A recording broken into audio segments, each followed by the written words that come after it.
before I get into this week's topic, I wanted to say a couple of things first.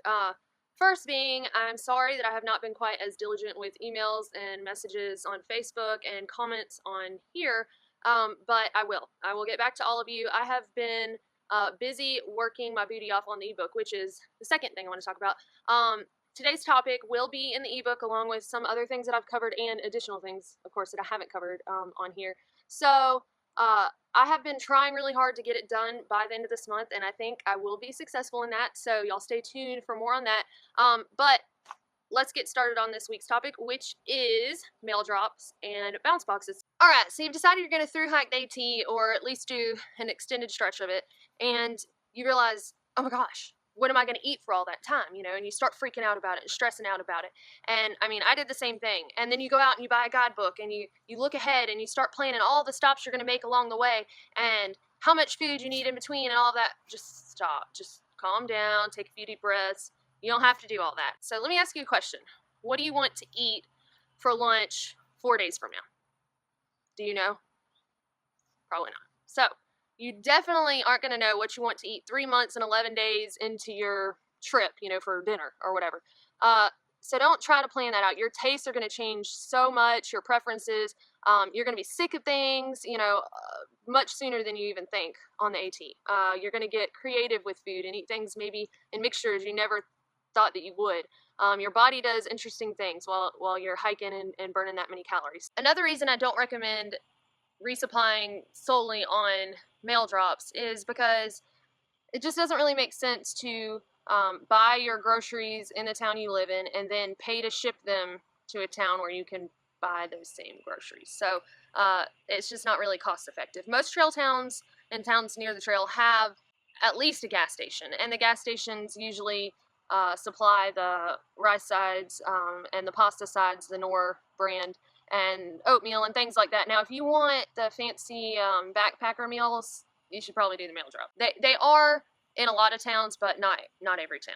And third, I don't recommend sending yourself mail drops for the whole time because it really limits your schedule. And that's one of the great things about the trail is getting off of a schedule, or at least getting off of the schedule that you're used to, and deadlines, and you know, I have to make it to this place by this time, or I even have to go to that town, because you may decide like, hey, I've met a cool group of people and I kind of want to hang out with them, but they're not planning to stop in such and such town where I have a package. So you know, and then I guess, you know, you could bounce it ahead, which we will get into bouncing, but it really limits you, so I don't recommend it. Okay, so with that said, if I don't recommend doing mail drops, then why am I doing a video on mail drops and bounce boxes? Well, there are several towns that either the cost of resupplying is pretty high, or maybe the variety and selection isn't up to par. Also, your family might want to send you something. You might have a friend, or you may have a birthday on the trail, so it's good for your family to know exactly how to send you a mail drop. So let's go ahead and cover that. Alright, so step one for mailing yourself or somebody else mailing you a package is what town are you sending it to and what place, and you know, you need an address, right? So I recommend the AT guide. It's by AWOL. It's a very good guide. It's just very user-friendly. But anyway, there are several guidebooks that you can get, and most of them kind of outline what businesses are in a town near the trail that are hiker-friendly and that accept or hold packages. Sometimes there's a little fee, like $1 or maybe even $5, or if you stay at the place, maybe it's free. Or you can just mail it to the post office and they'll hold it for you. You just have to, you know, first find a location. Alright, so step two, identify what type of business it is. So it's either a post office or it's not. So if it's a post office, you'll write out your label one way, and if it is a hostel, an outfitter, a hotel, any of those others, you'll write it out the second way. So if you're sending it to a post office, I would highly recommend, and maybe even if you're not, but priority mail. So it's priority mail, flat rate box.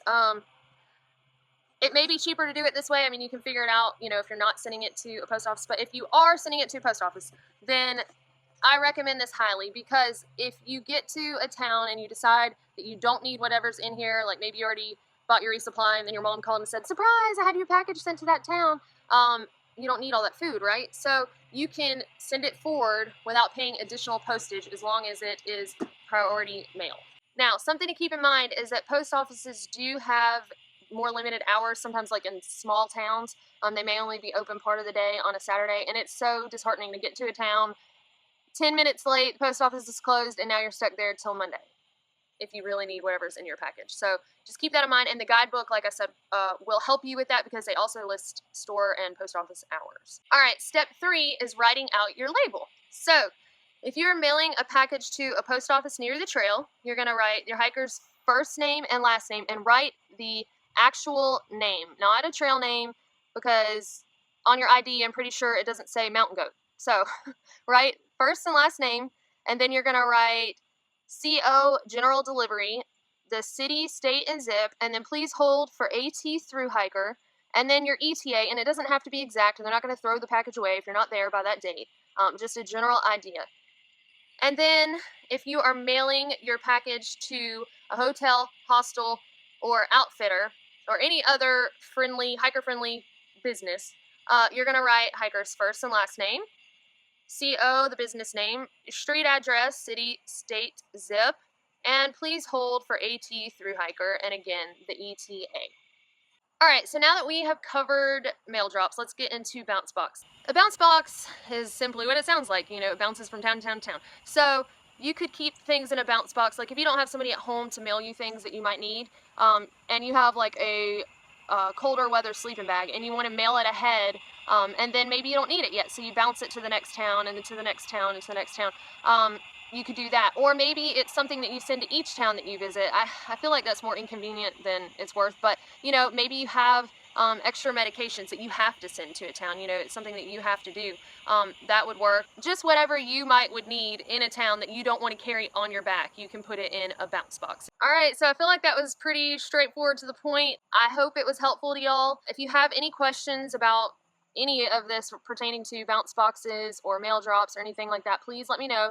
And again, stay posted for some information about the ebook, and it will be coming out very soon. And we will see y'all next week. Okay, so I am here at Amicalola State Park, and I am about to hike the approach trail. Just weighed my pack in and signed the register, so I'm off.